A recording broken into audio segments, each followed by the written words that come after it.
새로운 출발이 있다는 것은 축복이 아닐 수 없습니다. 실패한 사람, 절망 속에 있는 사람, 관계를 다시 회복하려고 하는 사람, 새로운 계획으로 새롭게 도전하려는 사람, 이런 사람들에게는 새로운 출발의 계기가 있어야 되지요.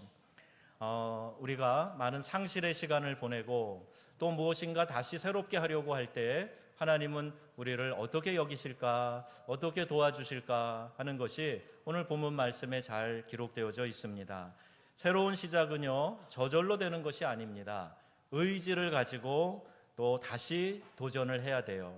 어떻게 되겠지, 가만히 있다 보면은 그냥 뭐 어떻게 되지 않을까, 이런 막연한 기대가 아니라 의지를 가지고 도전해야 된다 하는 거예요. 수많은 실패와 시행착오를 통과한 후에 다시 세워져가는 그런 모습들을 많이 보게 됩니다.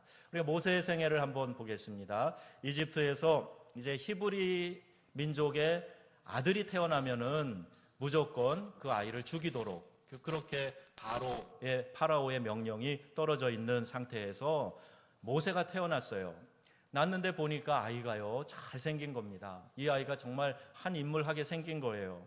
그 어머니 요게벳이 아이를 살려내고자 이렇게 몰래 숨어 키우다가 결국 더 이상 숨어 키울 수 없으니까 갈대로 상자를 만들고 역청을 바르고, 그리고 그 갈대 상자를 나일강에다가 띄워 보내게 됩니다. 극적으로 생명이 보존되지요. 바로의 딸이 그 모세를 물에서 건져서, 그래서 이름도 모세라고 짓고 자기의 양아들 삼아서 궁전에서 키우게 됩니다. 사도행전 7장 22절에 보니까요, 모세가 애굽 사람의 모든 지혜를 배워 그 말과 하는 일에 능통하더라, 이렇게 기록하고 있어요. 이집트라고 하는 그 당시에 최고 강대 국가에서, 그것도 왕궁에서 왕자로 자라면서 학문과 지식을 익히고 무술을 익히고 교양을 쌓고 이러면서 자랐던 겁니다. 요게벳을 또 유모로 들여줘서 자기 생모의 젖을 먹으면서 자랐습니다. 그러니까 뿌리에 대한, 민족 의식에 대한 이런 것도 약해지지 않았고, 또 이집트의 문화와 혜택도 누리면서 그렇게 자랐던 거예요. 어느 날 동족 히브리인을 핍박하는 이집트 사람을 보고 무엇인가 이 마음에서 끓어오르는 것이, 분노가 일어났어요. 그리고 그를 쳐서 죽이고, 또 이것이 발각된 것을 알고는 미디안 광야로 도망갔습니다. 이집트의 공주의 아들에서 졸지에 광야에서 양을 치는 목동이 됩니다. 엄청난 신분의 변화가 이루어진 것이죠. 총망받는 공주의 양아들이 살인자 신세가 됩니다. 모든 꿈이 좌절됩니다. 그냥 이대로 생이 끝나가는구나 하는 절망감이 들었을지도 모르겠어요. 모세는 실수해서 죄를 짓고 광야로 도망갔지만 하나님의 은혜의 손길은 그를 추적하여서 광야에서 새로운 훈련을 받게 하십니다. 이 광야에서 지내면서 받는 훈련은 그가 왕궁에 있을 때 받았던 훈련과 전혀 다른 거예요. 그 광야 학교 훈련 과목들이 뭐였냐? 첫째는 척박한 환경 이겨내기. 이거 왕궁에서 경험할 수 없는 거죠. 여러분, 외로운 타국 생활, 타지 생활, 이거 참 힘든 거예요. 아마 한 번도 고향을 떠나보지 않으신 분들은 잘 모를 겁니다.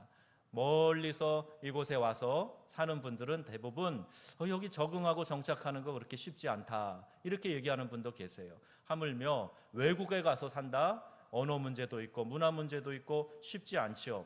그리고 더군다나 지금 모세는 광야에 있습니다. 척박한 환경에 살아가고 있는 겁니다.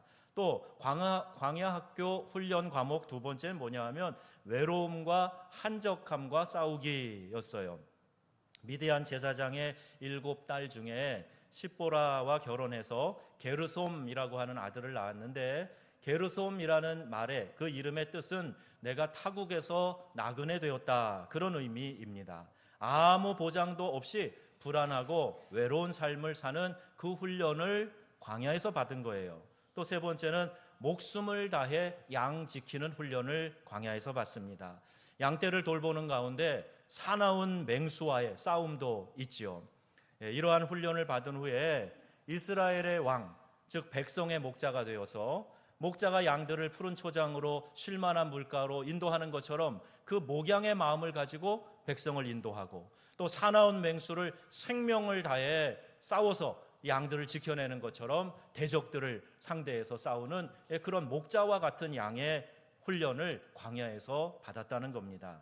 이 훈련 과목을 이수하기가 만만치 않은 힘든 삶을 살았을 것이 분명해요. 오늘 우리도 광야 학교에서 훈련을 받을 때가 있어요. 그런데 하나님이 쓰시는 사람은요, 모두가 다 이 광야 학교 출신들이에요. 하나님이 어느 대학 출신이냐 이거 보시는 분은 아닌데, 희한하게도 하나님이 귀하게 쓰시는 분들 보면 다 이 광야 학교에서 이런 훈련을 받은 사람들이더라 하는 겁니다. 단단한 고치를 뚫고 나오는 나비가 멋진 날개를 펴고, 큰 날개를 펴고 하늘로 이렇게 날아갈 수 있어요. 그래서 어려움 없는 환경이 반드시 축복이다, 이렇게 말할 수 없는 겁니다. 꼬치를 뚫고 나오는 그 과정은요, 막 몸부림치는 과정 아니겠어요? 그러면서 어깨에 힘이, 이 날개에 힘이 생기면서 나오자마자 하늘을, 창공을 날아갈 수 있는 것처럼, 고난이라고 하는 그 풀무불을 우리가 통과하면서 근력이 생기고, 의지력이 생기고, 투지가 생기고, 또 하나님을 전적으로 신뢰하는 믿음이 생겨서 고난 후에 우리가 창공을 훨훨 날아갈 수 있는 그와 같은 수준으로 우리 변화가 되고 도약이 일어난다 하는 거예요. 여러분, 어려움을 겪어보지 않으면 사람들은 한없이 나약해집니다. 더 나아가서 이러한 훈련이 없으면요, 눈에 보이지 않는 대적과 싸우는 영적인 싸움은 형편없이 패하고 말 것입니다. 성경은 말씀합니다. 우리의 씨름은 혈과 육을 상대하는 것이 아니요 통치자들과 권세들과 이 어둠의 세상 주관자들과 하늘에 있는 악의 영들을 상대함이라 그랬어요. 보이는 상대와 싸우는 것도 쉽지 않은데, 보이지 않는 존재, 영적인 존재들이 나에게 시험을 가져다 줄 때 이거 이겨내는 거 쉽지 않습니다. 그래서 우리는 광야 학교에서 철저히 훈련을 잘 받고 하나님을 절대 신뢰하는 믿음이 생기고, 믿음으로 인한 투지와 근성이 있어야 보이지 않는 적도 넉넉히 싸워 승리하게 될 줄로 믿습니다. 그래서 고난의 문제가 우리를 이렇게 연단하시는 과정이다, 이렇게 볼 수 있지요. 출애굽기 3장 1절에 보면 하나님의 산 호렙에 이제 모세가 당도하게 됩니다. 모세가 율법을 받은 시내산과 동일한 곳이지요. 또 이곳에 있는 떨기나무는 이집트와 이 시나이 반도에 흔한 가시가 있는 관목이에요. 모세가 있던 광야는 낮에 태양이 엄청나게 뜨거워요. 이번에 우리 이스라엘에 갔을 때 광야 체험을 했잖아요. 낮에 막 햇빛이 따가워요. 그러니까 건조하고 뜨거운 햇빛에 자연 발화가 돼가지고 불이 나서 이렇게 이 수목이, 이 풀들이 타는, 바싹 마른 풀들이 타는 그런 일들이 또 일어나기도 한다는 거예요. 그런데 모세는 그곳에서 희한한 광경을 목격합니다. 떨기나무에 불이 붙었는데 나무는 타서 없어지지 않는 거예요. 그냥 불꽃만 있지 나무는 그대로 있는 그런 희한한 광경을 보게 됩니다. 그리고 여호와의 사자가 떨기나무 가운데로부터 나오는 불꽃 안에서 그에게 나타나시니라. 그가 보니 떨기나무에 불이 붙었으나 그 떨기나무가 사라지지 아니하는지라. 이렇게 기술하고 있습니다. 여기에 불은 하나님의 임재를 상징하는 겁니다. 열왕기상에 보면 엘리야가 갈멜산에서 바알과 아세라 선지자들과 대결을 하지요.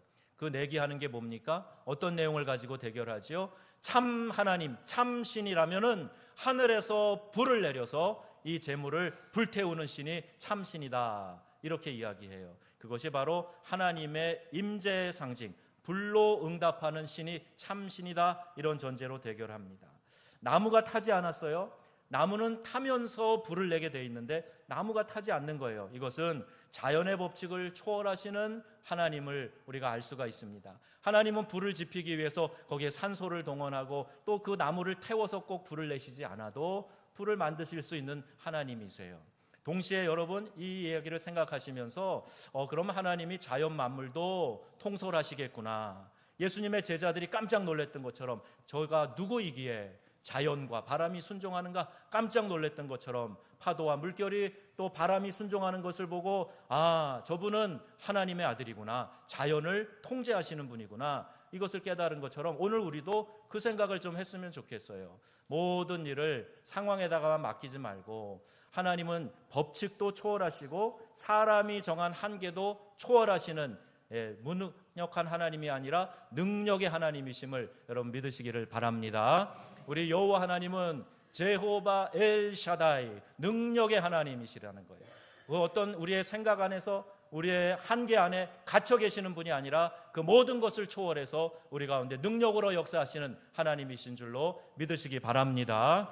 크고 우람한 백향목 같은 고든 나무, 목재로 쓰는 그 큰 나무, 거기에 붙은 것이 아니라 별 볼 일 없는 가시떨기 나무에 불이 붙어 있어요.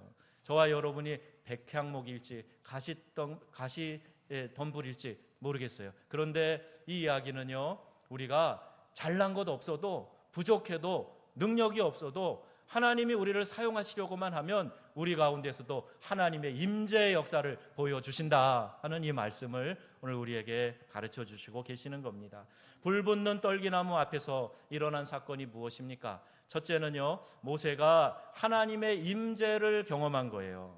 이제까지 어머니 요게벳을 통해 듣던 여호와 하나님, 자기의 조상들의 하나님, 자신의 삶 속에서는 부인하지 않고 신앙을 고백했던 그 대상, 그러나 체험적으로는 그 하나님을 알지 못했던 것입니다. 여기 우리의 자녀들도 부모님의 신앙에 따라서 마지못해 교회에 나오는 사람 있나요? 우리 교회 안 가면 엄마 아빠한테 혼나, 또 교회 갔다 오면 엄마 아빠가 용돈 주셔. 그래서 나온 친구들 있어요.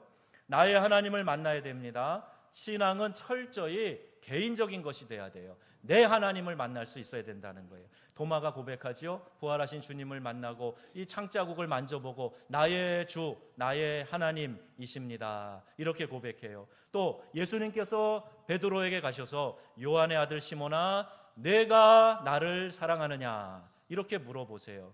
예수님이 개인적으로 물어보시는 거예요. 아내가 전도하다 보면 그런 얘기하는 분이 있어요. 내 아내가 열심히 교회 다니니까 만약 천국이 있다면 아내가 천국 올라갈 때 손 붙잡고 가겠습니다. 아니 뭐 치마 붙잡고 내가 천국 따라갈래요. 이렇게 얘기하는 분이 있어요. 안 돼요. 같이 못 가요. 내가 아내가 열심히 믿어도 그 아내 손 붙잡고 천국 같이 가는 게 아니고 내 신앙으로 들어가는 줄 믿습니다. 내 신앙이 바로 주님 앞에 서 있어야 구원받은 하나님의 자녀가 된다는 거예요. 누구 입장, 체면 때문에 교회 오는 것은 내 신앙이 아닙니다. 내가 예수 그리스도를 나의 구주, 나의 하나님으로 고백해야 되는 거예요. 내가 중심으로 나의 주님을 사랑해야 되는 거예요. 여기 오신 많은 분들에게 이제 뭐 신앙을 갓 가지신 분도 계세요. 우리 그 조동래 성도님은 우리 고 신현담 성도님 보내고요. 이제 장례 치르고 오늘 두 번째 우리 교회 오셨어요. 남편 보내기 전에 한 번 오시고 오늘 오셨어요. 아직 예수님이 누군지 잘 몰라요. 그러나 복음 전할 때 그 예수님을 내가 믿겠다는 의지를 가지고 고백하고 받아들이신 분이에요. 이런 분도 계세요. 우리 중에 우리 어린아이들도 복음을 선명하게 듣고 영접한 아이들도 있지만 아직 그렇지 못한 아이들도 있어요. 우리 교회는요, 예수 그리스도를 나의 구주, 나의 구원자, 나의 주님으로 확실하게 고백해서 우리 명성재단에 몸담아 신앙하는 사람 한 명도 구원에 낙오자가 없이 모두가 다 천국 백성 되기를 주 예수님의 이름으로 축원합니다. 그러려면 여러분, 우리 예수님 더 많이 사랑하시고 중심으로 내 신앙 고백으로 예수님을 믿어야 돼요. 하나님은 자신을 나타내 주시고 모세는 이제 불꽃 가운데서 임하셔서 말씀하시는 하나님의 음성을 듣게 됩니다. 하나님과 만나는 거예요. 하나님을 경험하는 거예요. 출애굽기 3장 4절에 하나님이 떨기나무 가운데서 그를 불러 이르시되 모세야 모세야 하시매 그가 이르되 내가 같이요. 내가 여기 있나이다. 다시 한번 다 같이 내가 여기 있나이다. 이렇게 대답한 거예요. 하나님이 우리 개인에게 찾아오셔서 아무개야 부를 때가 있어요. 우리에게 말씀하시려고, 깨닫게 하시려고. 그럴 때 우리가 주님 제가 여기 있습니다. 이런 고백을, 이런 응답을 드려야지요. 하나님 자신을 나타내 주시고 우리를 부르시고 우리에게 말씀하시는 것이 바로 하나님의 임재를 경험하는 순간이에요. 이것이 예배입니다. 나를 중심으로 하는 것이 아니라 하나님 중심으로 드리는 것이 예배예요. 하나님을 찬양하며 하나님의 임재를 경험하는 것, 이것이 예배예요. 내 만족을 찾으려고 하지 말고 어떻게 하면 하나님께 영광을 올려드릴까, 이곳에 우리가 집중해서 예배 잘 드리는 믿음 공동체 되기를 주의 이름으로 축원합니다. 하나님께서 부르실 때 모세처럼 내가 여기 있나이다 라고 대답하는 과정, 이게 예배입니다. 그래서 우리는요, 예배 보았다 이렇게 얘기하면 맞지 않아요. 예배 드렸다 이렇게 해야 맞습니다. 보는 것은 관람자가 되는 것이고 내가 주체가 되게도 되고 내 만족을 찾는 것이 될 수 있어요. 그런데 드리는 것은 받으시는 분께 기쁨이 되어야 하고 그분이 만족하시도록 하는 거예요. 여러분 영화 보러 가시잖아요. 영화 관람하러 가시죠. 영화 드리러 가십니까? 영화는 보러 가는 거예요. 야구 경기는 보러 가는 거예요. 축구 경기 보러 가는 거예요. 예배는 보러 오시는 것이 아니라 드리러 오시는 거예요. 하나님께 초점이 맞춰주고 그분의 영광을 위해서 내 모든 것을 올려드리는 거예요. 예, 그리고 그 앞에 엎드린다 하는 것이 예배의 의미입니다. 프로스쿠네오, 그 앞에 엎드린다, 이게 예배예요. 여러분 고개 뻣뻣이 들지 마시고 하나님 앞에 엎드려서 예배하는 심령들이 다 되시기를 주님의 이름으로 축원합니다. 여러분 하나님께 드려지는 예배를 통해서 그분의 임재를 경험하게 돼요. 이거는 세상에 어디에서도 여러분이 경험할 수 없는 겁니다. 하나님이 나와 함께 이곳에 계셔, 내 심령 안에서 하나님께서 지금 주장하고 계셔, 하나님이 나의 왕이 되시고 내 삶의 주권자, 주인이 되셔, 이것을 고백하는 것, 이것이 바로 하나님의 임재를 경험하는, 이 모세가 하나님의 임재를 경험하는 떨기나무 앞에서의 사건이에요. 두 번째, 그 순간에 모세는 발에서 신을 벗었습니다. 하나님은 거룩하신 분이에요. 그 하나님과 만나는 곳도 거룩한 곳입니다. 이곳에서 신을 벗는다라는 것은 종으로서 순종한다라는 그 의미입니다. 그 당시 신을 벗는다는 것은 오늘날로 비교하면 뭐라 그럴까요? 이렇게 공손하게 모자를 벗고 예의를 갖춰서 인사하는 그런 것이 아닐까요? 존경과 순종의 표시가 거기 있습니다. 제가 있던 아프리카는 보니까 이 추장의 권한이 대단합니다. 제가 들은 이야기, 끔찍한 이야기가 있어요. 그 큰 추장 집에 집을 의리하게 짓는데 그 집을요, 요새는 이제 현대식으로 콘크리트로 이렇게 지어요. 그런데 큰 대문에 엄청난 기둥이 있는데요, 그 기둥에다가 죄송해요, 우리 끔찍한 얘기, 살아있는 사람을 집어넣고 시멘트를 부어가지고 거기 기둥을 완성을 하는 거예요. 왜 그러냐면 그가 거기서 수호신이 돼가지고 귀신이 돼서 이 집을 출입하는 악령을 지켜달라고 그렇게 한다는 거예요. 산 사람을 그렇게 할 만큼 권한이 절대적이에요. KBS 촬영팀을 안내해서 카메룬 북부의 부족마을 방문한 적이 있어요. 근데 거기는 좀 작은 추장인데 재미난 일은요, 그 추장 집 앞을 지나가는데 사람들이 다 신발을 벗어요. 그리고 신발을 자기 품에 끼고 이렇게 지나가서 그 문을 지나가서 신발을 내려놓고 신고 가고 그래요. 왜 신을 벗냐? 존경하는 거예요. 그 추장을 존경하고 심지어는 그 추장을 신처럼 떠받드는 그런 행위를 하는 겁니다. 신을 벗는 거 쉽지 않아요. 누군가에게 여러분 충성을 맹세한다는 거, 이거 쉬운 일이 아닙니다. 그러나 거룩한 존재를 경험하면, 즉 하나님의 임재를 경험하면 자연스럽게 나오는 행동이에요. 종으로서 그분께 내가 순종해야 되겠다, 이런 마음의 결단이 이 안에서 솟아나기 때문이지요. 여호수아 24장에 말씀합니다. 그러므로 이제는 여호와를 경외하며 온전함과 진실함으로 그를 섬기라, 이렇게 말씀하고 있어요. 또 세 번째, 이 떨기나무 앞에서 일어난 사건의 의미는 무엇인가? 모세가 얼굴을 가리웠다 그랬지요.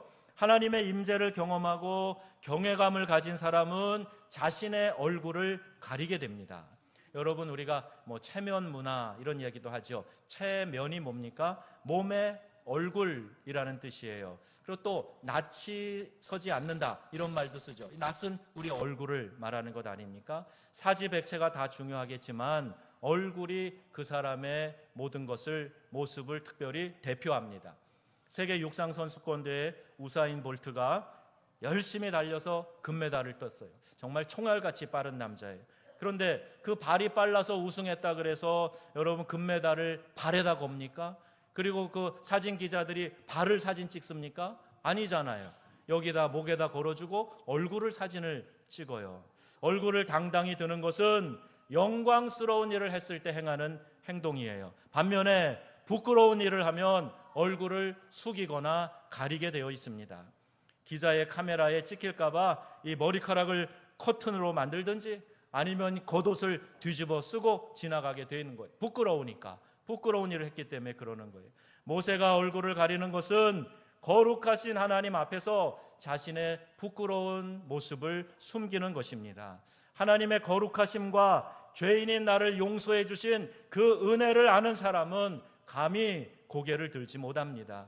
성전에서 하나님의 영광을 본 이사야가 화로다 나여 내가 망하게 되었도다 라고 자신의 죄성을 깨닫습니다.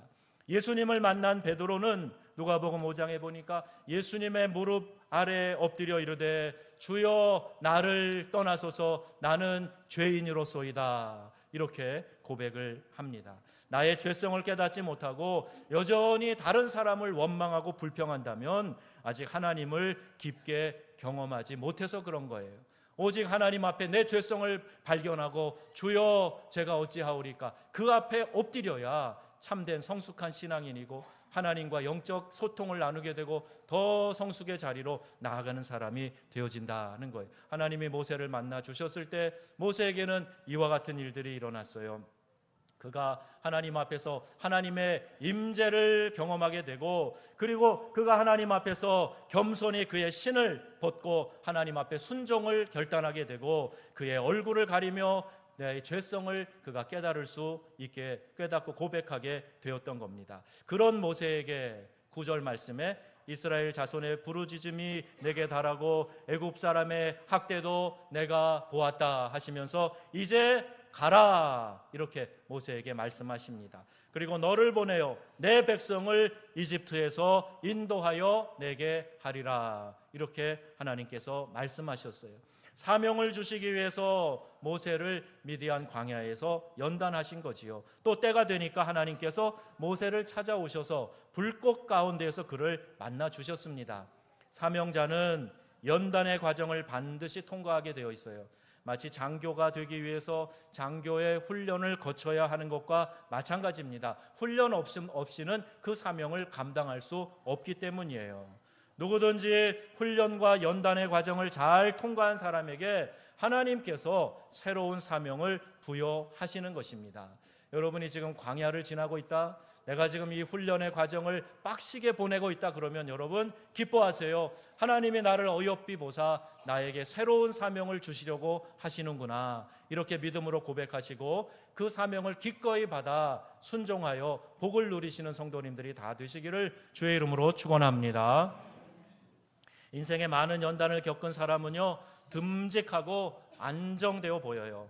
승승장구 실패를 모르고 뻗어간 사람은요 자신감은 있어 보이지만 속빈 강정처럼 느껴집니다. 조그만 시련이 와도 뿌리채 뽑히는 나무는 어려운 환경에서 살아내려고 물이 없고 척박하니까 어려운 환경에서 살아내려고 뿌리를 깊이 뻗치지 않았기 때문에 그 가볍게 뿌리를 내리고 있었기 때문에 조그만 폭풍이 와도 비바람이 불어도 나무가 그냥 뿌리채 뽑히고 넘어지고 마는 거예요.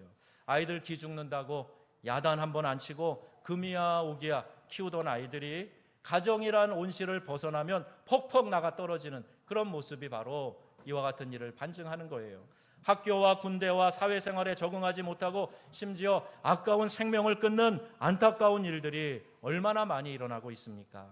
여러분 시련이 있을 때 내가 연단 받을 때 오히려 깊게 뿌리를 뻗어서 내리는 그 거목으로 클날 그 날을 준비하면 되는 거예요. 어려울 때 척박할 때 더 뿌리를 깊이 내리자. 지금은 상황이 잘할 수 없는 상황이라도 뿌리를 더 깊이 내리자. 그러면 때가 올 때 거목으로 자라서 그 누군가에게 귀하게 쓰임받게 될 것이다. 이 믿음을 가지고 하나님 앞에 연단을 기쁨으로 통과하는 우리 신앙의 귀한 백성 성도님들 되시기를 바랍니다. 또한 때가 되면 주님이 우리를 보내신다 그랬어요. 하나님이 나를, 내 자녀를, 우리 교회를 택하시고 사용하시면 이보다 더 큰 영광이 없습니다. 쓰임받는 영광, 이것은 제 평생 추구하는 가치예요. 내가 능력이 있어서가 아니에요. 철든 사람은 자신이 얼마나 나약한 존재인지 깨닫게 됩니다. 모세도 그렇게 말합니다. 내가 누구이기에 바로에게로 가며 이스라엘 자손을 애굽에서 인도하여 내리까. 12절 우리 함께 같이 읽겠습니다. 다 같이. 하나님께서 이르시되 내가 반드시 너와 함께 있으리라. 아멘. 모세는 자기의 연약함을 발견했어요. 내가 이집트 왕자라고 뽐내고 자랐지만 결국 나는 살인자야. 광야로 쫓겨나서 지금 이 신세로 살고 있어. 그런데 그 가운데 하나님 찾아오셔서 너 수업 잘 받았다. 이제 내가 너를 이집트로 보내서 내 백성을 건져낼 거야. 그랬더니 모세가요, 내가 누구에게 갑니까? 나는요 무능력합니다. 나는 못합니다. 그러실 때 하나님이 말씀하시는 거예요. 내가 반드시 너와 함께 하리라. 아멘. 우리는 연약해도요 하나님이 우리와 함께 하시면 하나님의 귀한 뜻이 우리의 인생의 가장 아름다운 최선의 삶이 반드시 이루어질 줄로 믿으시기 바랍니다. 하나님이 사명을 주실 때는 그냥 보내시지 않아요. 함께 하신다 그랬어요. 함께 하시기에 두려워할 것이 없다는 거예요. 바로왕 앞에 선 목동 모세처럼 내 자신이 이 세상을 상대할 때 한없이 초라해 보일지라도 하나님이 나를 사용하신다고 하니, 하나님이 나를 보내셨다고 하니, 하나님께서 나와 함께 하시니 두려울 것이 없습니다. 이 믿음을 오늘 우리에게 말씀하고 계시는 거예요. 교회는 사명을 향해 나가야 됩니다. 교회와 이 세상에서 나의 삶이 분리되는 것이 아니에요. 각자의 인생도 하나님께서 내게 주신 삶의 현장에 파송되어 나아가는 것이에요. 오늘 우리가 예배 마치고 파송의 노래를 불러요. 그러면 이제 세상으로 나아가서 하나님의 자녀답게, 그리스도의 군사답게 승리하는 삶을 살라고 여러분을 세상으로 파송하는 거예요. 내 자신을 보면 한없이 약하고 늘 넘어질 것 같지만, 그러나 오늘 말씀 붙잡으시고 하나님이 나와 함께 하신다 하고 믿음으로 나아가시라는 겁니다. 오늘 이 고백대로 말씀 붙잡고 나아가시기를 축복합니다. 오늘 말씀을 통해서 실패로 인해 도피하고 상실의 시간을 경험한 모세를 봅니다. 그러나 그는 광야 학교의 연단 과정을 거친 후에 떨기나무 앞에서 하나님을 경험하고 순종과 경외감으로 신앙을 새롭게 합니다. 그는 내 백성을 인도하여 내라는 새로운 사명으로 다시 하나님께 쓰임받게 됩니다. 사랑하는 성도 여러분, 그 어떤 낙심과 절망 가운데 있으십니까? 여러분 마음이 약해져 있으십니까? 육체가 연약해서 그 한계 때문에 여러분 슬픔 가운데 있으십니까? 인생 실패야, 나는 포기했어. 여러분 이런 말 하지 마세요. 포기는 김장할 때 쓰는 말이고 실패는 바느질할 때 쓰는 말이다. 누가 이렇게 이야기해요. 여러분 기도하는 가운데 어떠한 위기와 어려움 가운데 있다고 할지라도 하나님이 주신 기회를 포착하고 나아가는 사람은 여전히 꿈을 꿀 수 있습니다. 여전히 내일을 잉태할 수 있습니다. 하나님을 만나는 경험을 하고 순종을 다짐하고 하나님을 경외하는 삶을 살아서 새롭게 쓰임받는 저와 여러분들이 되시기를, 우리 사랑하는 자녀들이 다 되기를 우리 주 예수님의 이름으로 축원합니다. 아멘.